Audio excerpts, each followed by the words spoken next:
who watched you sleep. Creepy Christmas Chronicles. The snow fell gently outside, blanketing the small suburban town in a quiet stillness. Sarah sat on the couch, her feet tucked beneath her, as she unboxed the family's Christmas decorations. Among the ornaments, tinsel and twinkling lights, she pulled out a strange elf doll. It wasn't their usual elf on the shelf. This one had an unsettling face.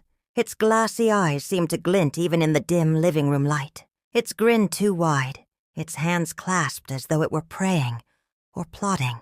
"Where did this come from?" Sarah asked, showing it to her husband, Mark. He shrugged. "Maybe your mom snuck it in with the decorations last year."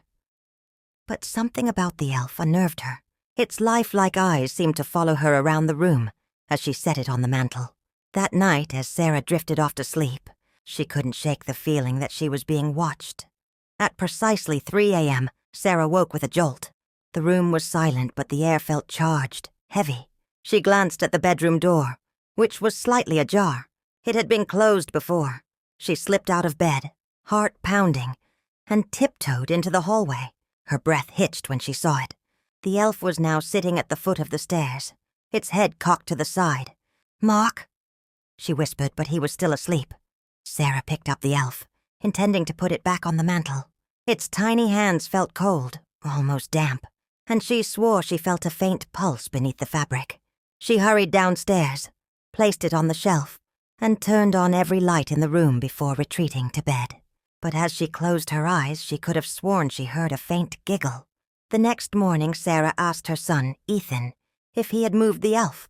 He shook his head vigorously. "I don't like it," he said. "It stares at me." That evening, Sarah tucked Ethan into bed and made sure the elf was still on the mantel. But as the clock struck midnight, strange things began to happen. Ornaments fell from the tree without reason. The wind howled outside, though the windows were shut tight. And then there was the tapping, a soft rhythmic sound coming from the hallway. Sarah crept out to investigate, and her blood ran cold. The elf was now sitting outside Ethan's bedroom, its head turned toward the door. She grabbed it and threw it into the fireplace. The flames roared as the elf's painted face bubbled and cracked. But the moment she stepped away, the fire died instantly, leaving the elf completely unscathed. By the third night, Sarah was frantic. She barricaded Ethan's door and sat by his bedside with a flashlight. At exactly 3 a.m., the power went out. Her flashlight flickered, then dimmed. A shadow moved in the corner.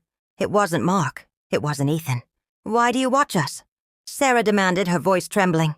The elf stepped forward, no longer a mere doll, but a creature with sharp teeth and glowing eyes. "Because you invited me in," it hissed. "You placed me on your mantel.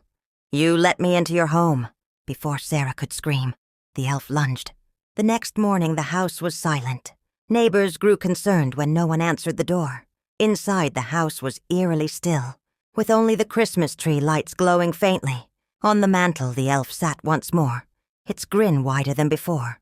Its glassy eyes stared out the window as if waiting for its next family. I'ma do what I want, when I want, how I want.